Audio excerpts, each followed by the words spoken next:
Hello dear students, मैं अजय पंडित, गुडा education hub गुडा Gaur जी एक बार online classes में पुनः आपका स्वागत करता हूं।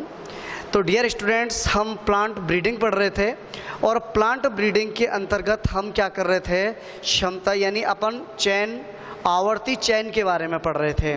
और आवर्ती चैन की जो 4 क्रियाएं थी उनमें अपन पढ़ चुके थे, 3 के बारे में पढ़ चुके थे और लास्ट जो प्रोसेस थी वो बच गई थी। और ये लास्ट प्रोसेस है व्युत्क्रम आवर्ती चैन, या इसको हम बात कर लेते हैं रेसिप्रोकल रिकरेंट सिलेक्शन। ठीक है, सबसे पहले तो हम ये बात करेंगे कि सब रेसिप्रोकल करंट सिलेक्शन या व्युत्क्रम आवर्ती चैन का सुझाव किसने दिया था। तो बात है 1949 की, और 1949 में सबसे पहले कॉमस्टॉक नामक वैज्ञानिक थे, रॉबिन्सन नामक वैज्ञानिक थे और हार्वे, ये 3 वैज्ञानिक थे और इन्होंने आवर्ती चैन के बारे में प्रथम सुझाव प्रस्तुत किया था। दूसरी बात कि इस रेसिप्रोकल करंट सिलेक्शन या व्युत्क्रम आवर्ती चैन का क्या उद्देश्य क्या होता है, क्यों किया जाता है। तो देखो सुनो, कि इसके उद्देश्य की यदि हम बात करें तो इसका उद्देश्य है कि इससे पहले हम बात कर चुके थे क्या, कि सामान्य संयोजन क्षमता के लिए चैन और विशिष्ट संयोजन क्षमता के लिए चैन।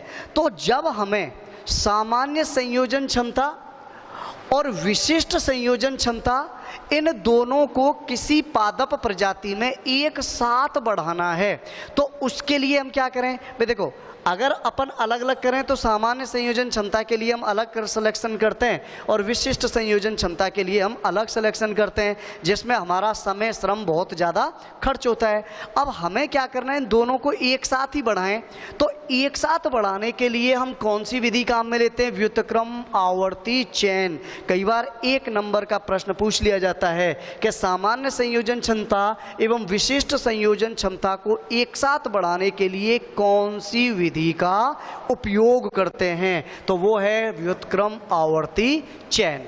अब इस व्युत्क्रम आवर्ती चैन को हम ग्राफ की सहायता से समझेंगे। तो देखो सुनो, सबसे पहले हम क्या करते हैं, 2 मूल समष्टि A और मूल समष्टि B ले ली। क्या ली हमने, मूल समष्टि A और मूल समष्टि B। अब देखो, इन दोनों में ही सबसे पहले हम इसको समझ लेते हैं कि हमने ये मूल समष्टि A ली। अब इस मूल समष्टि A में से हम क्या करेंगे, अच्छी प्रजाति, यानी मान लो ये पौधा अच्छा था, ये पौधा अच्छा है, ये अच्छा है, ये अच्छा है, ये अच्छा है, यानी हमने इन उत्कृष्ट पौधों का चयन कर लिया। किस में से, A में से। ठीक है, और इस A में से इन उत्कृष्ट पादपों का चयन करके इनमें आपस में हम क्या करा देते हैं, स्वयं परागण। तो देखो, सबसे पहले हम क्या करेंगे कि इसमें 2 समष्टि A और समष्टि B, तो समष्टि A और समष्टि B को लेकर आसपास उगाया जाता है। यहाँ उगा दी, इसके जस्ट पास में हमने क्या है, समष्टि B उगा दी। अब देखो, अगला पॉइंट क्या करते हैं हम, कि समष्टि A से उत्कृष्ट पौधे, मैंने कहा समष्टि A में से इन उत्कृष्ट पौधों का हमने क्या कर लिया, चयन कर लिया, और इन पादपों के मध्य हम क्या कराते हैं, स्वयं परागण करा देते हैं। यानी इनमें आपस में क्या करा देते हैं हम, स्वयं परागण, इसके परागण इसी पर, इसके इस पर, इसके इस पर, और इसके इस पर, और इसके इस पर, यानी इनके परागण इन्हीं पर डाल दिए जाते हैं, इन्हीं की वर्तकाग्र पर पहुंचाए जाते हैं। क्या हो गया, स्वयं परागण। अब स्वयं परागण से जो संतति प्राप्त हुई, ठीक है ना, उन पौधों का हम क्या करेंगे, समष्टि B, यानी हमने क्या किया, यहाँ स्वयं परागण कराया, स्वयं परागण कराने से हमारे प्राप्त संतति प्राप्त हुई। अब उसका हम क्या करेंगे साहब, कि उसका संकरण करा देते हैं B के 8-10 पौधों के साथ। ये बात आई समझ में, ये तो थी बात एक ही। अब हम वही प्रोसेस करेंगे B के साथ, क्या कि B में से भी हम क्या करेंगे, वही 5-6 पौधे उत्कृष्ट प्रजाति के या जो अच्छे लक्षण वाले थे उनका सिलेक्शन किया। और इनका सिलेक्शन करके इनके मध्य आपस में स्वयं परागण करा दिया। और इनमें जब स्वयं परागण हो गया ना, तो स्वयं परागण कराने के बाद जो संतति प्राप्त हुई या जो उत्कृष्ट पौधे, उन उत्कृष्ट पौधों का संकरण एक के 8-10 पौधों से करा दिया। समझ गए? दोनों के साथ सेम प्रोसीजर है भाई, ध्यान रखना। तो चौथे पॉइंट तक हमने यही था कि बी में भी हम ऐसा ही करते हैं। बी में से उत्कृष्ट संतति का चयन किया और उन उत्कृष्ट पौधों का चयन करके उनमें स्वयं परागण कराते हैं, और स्वयं परागण के बाद एक के 8-10 पौधों के साथ हमने क्या किया? संकरण करा दिया। ठीक है, और इस तरह से हमने क्या किया? परीक्षार्थ यानी टेस्ट क्रॉस प्राप्त कर लिया। ठीक है, अब सेकेंड ईयर अगली साल क्या होता है? देखो कि हमने जो परीक्षार्थ संकरण, यानी अब परीक्षार्थ संकरण का मतलब क्या है कि ए के उत्कृष्ट पौधों का संकरण कराया बी के साथ, और बी के उत्कृष्ट पौधों का संकरण कराया ए के साथ, और उससे जो प्राप्त संततियां हैं उन्हीं संततियों को हम क्या नाम देंगे? उन संततियों को हम परीक्षार्थ संकरण या परीक्षार्थ संकरण संतति नाम दे देते हैं। ठीक है, और परीक्षार्थ संकरण से प्राप्त जो परीक्षार्थ संतति है ना, अब इनका क्या है? सेकंड ईयर उपज परीक्षण करते हैं। मीन्स क्या होता है? क्या होता है उपज परीक्षण? तो देखो सुनो, क्या उपज परीक्षण का मतलब होता है कि इनको उगाया जाता है। इनको उगाने के बाद हम ये कंफर्म करते हैं कि जिन लक्षणों का हमें इनमें या हमने जो निर्धारण किया था कि साहब ये लक्षण है इन उत्कृष्ट पौधों में, तो उनका हम क्या करते हैं? टेस्ट करते हैं कि क्या वो लक्षण प्रकट हुए।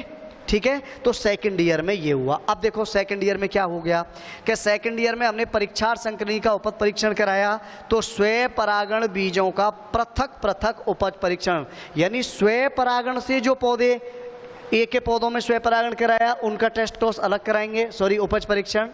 बी में जो स्वयं परागण कराया उनके उपज परीक्षण अलग कराएंगे। ठीक है ना, तो ये सिचुएशन होती है। ठीक, और उसके बाद सेकंड ईयर के बाद हम बात करेंगे क्या? थर्ड ईयर की। तीसरी साल में हम क्या करते हैं? सुनिए, तीसरी साल में क्या करेंगे कि इस जो परीक्षार्थ संकरित संततियां हमने उगाई, उन परीक्षार्थ संकरित संततियों में भाई हमने उनका उपज परीक्षण किया। जब उनका उपज परीक्षण किया तो हमें पता चला कि साहब इनमें ये लक्षण प्रकट हुए और उन पादपों में या कुछ पादपों में नहीं हुए। तो जिनमें लक्षण प्रॉपर प्रकट हो रहे थे वो कैसी संतति हो गई साहब? उत्कृष्ट संतति हो गई। तो अच्छी परीक्षार्थ संकरित संतति पैदा करने वाले हम क्या करेंगे? पौधों को अलग करते हैं, और इन पौधों के मध्य हम क्या करा देते हैं साहब?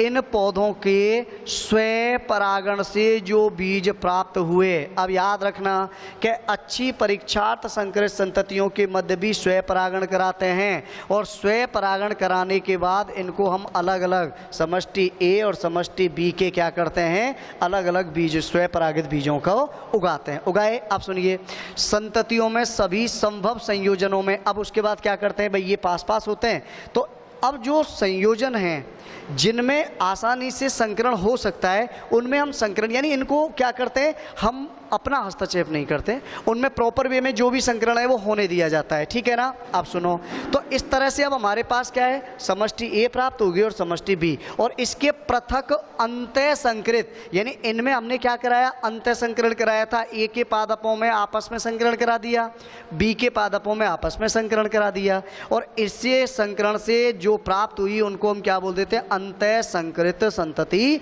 खंड। ये हमने तीसरी साल तक प्रोसेस, तो अपन बात कर लेते हैं तीसरी साल पर आकर हमारा एक तरह से एक चक्र कंप्लीट हो जाता है।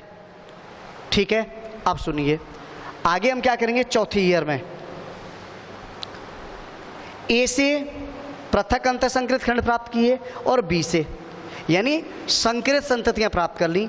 अब इन सभी संकरणों के भाई ए से जो भी पौधे हुए उन पौधों से बीज ले लिए, उनका मिश्रण बना लिया, और बी से जो पौधे थे उनके पौधों से क्या है? थोड़ा थोड़ा समान मात्रा में बीज लिया, सभी पौधों से उनका क्या बना लिया? मिश्रण बना लिया। तो देखो, क्योंकि वो क्या है? नए लक्षण वाले थे या उनमें कुछ सुधार हो गए थे, तो हमने क्या किया साहब कि बाद में आगे यानी इनकी सभी संकरणों के बराबर बराबर बीज लिए। ठीक है। और बराबर बराबर देखो समष्टि ए से ले लिया और ये समष्टि बी से ले लिए बीच, ठीक है। वापस हम क्या करते हैं, फोर्थ ईयर में वही सिस्टम फिर होगा कि ए यानी प्रथम वर्ष की क्रिया। अब प्रथम वर्ष की क्रिया कैसे दोहराएंगे कि ये हमारी समष्टि ए मान ली हमने क्योंकि यहाँ से प्राप्त की है, ये हमने क्या मानी बी, ये यहाँ से प्राप्त की है। अब इस ए वाली समष्टि है ना, इसमें से वापस वही करेंगे, अच्छे लक्षणों वाले पौधों का चयन करेंगे और अच्छे लक्षण वाले पौधों का चयन करके उनमें स्वयं परागण कराते हैं और स्वयं परागण से प्राप्त पौधों का संकरण किसके साथ करा दिया जाएगा, बी के पौधों के साथ करा दिया। वही काम हम करते हैं बी में कि बी से अच्छे पौधों का चयन किया, अच्छे पौधों का चयन करके इनमें स्वयं परागण कराया और स्वयं परागण से प्राप्त जो बीज है ना या पौधे, उनका संकरण किसके साथ करा दिया, ए के साथ करा दिया। तो सिस्टम ये हो गया साहब, ठीक है। अब सुनो, इनके संकरण से अंतः संकरण मिश्रण हो गया ये, और इससे प्रथम खंडों में ले लिया हमने। तो वापस वही प्रोसेस है कि प्रथम वर्ष की जब क्रियाएं रिपीट की तो प्रथम वर्ष की क्रिया रिपीट करने पर हमें वापस क्या प्राप्त हो गए, परीक्षार्थ संकरण प्राप्त हो गए, ठीक है। और इस परीक्षार्थ संकरण का चौथी साल में हम क्या करेंगे, सेकंड ईयर। अब सेकंड ईयर में हमने क्या किया था कि इस परीक्षार्थ संकरण से प्राप्त जो संततियां थी ना, इनका उपज परीक्षण करते हैं और वापस वही करेंगे, इनको उगाएंगे अपन अलग अलग और अलग अलग उगा के इनके लक्षणों का क्या करते हैं अपन, ध्यान करते हैं कि भाई उनमें जो लक्षण हम चाह रहे थे क्या वो पैदा हुए, रिपीटेशन हो गया। अब देखो इधर आ जाइए, छठवें वर्ष में हम क्या करेंगे कि परीक्षार्थ संकरण से जो संतति प्राप्त हुई अब उनके वही वापस है, यानी तीसरे साल की क्रियाएं, यानी ये सारी चीज रिपीट करेंगे कि अच्छी परीक्षार्थ संततियां ली, उन अच्छी परीक्षार्थ संततियों को पैदा करने वाले पौधों को क्या कर लिया हमने, उन पौधों के बीज लिए स्वयं परागित और उन बीजों को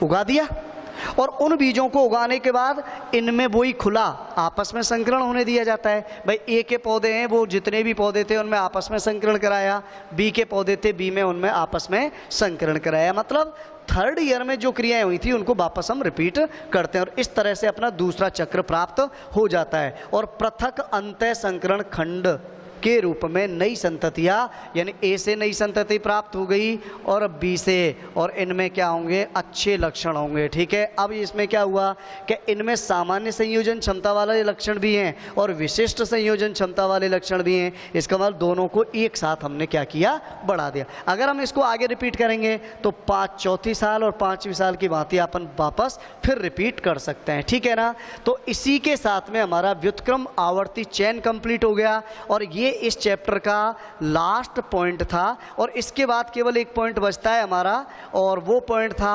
विभिन्न फसलों के प्रजनन केंद्र, ठीक है ना। तो विभिन्न फसलों के प्रजनन केंद्र, उनकी टेबल है, तो वो टेबल आप बुक में पढ़ सकते हो आराम से, ठीक है ना। और इसी के साथ में आज का जो टॉपिक था यहीं पर समाप्त होता है। धन्यवाद।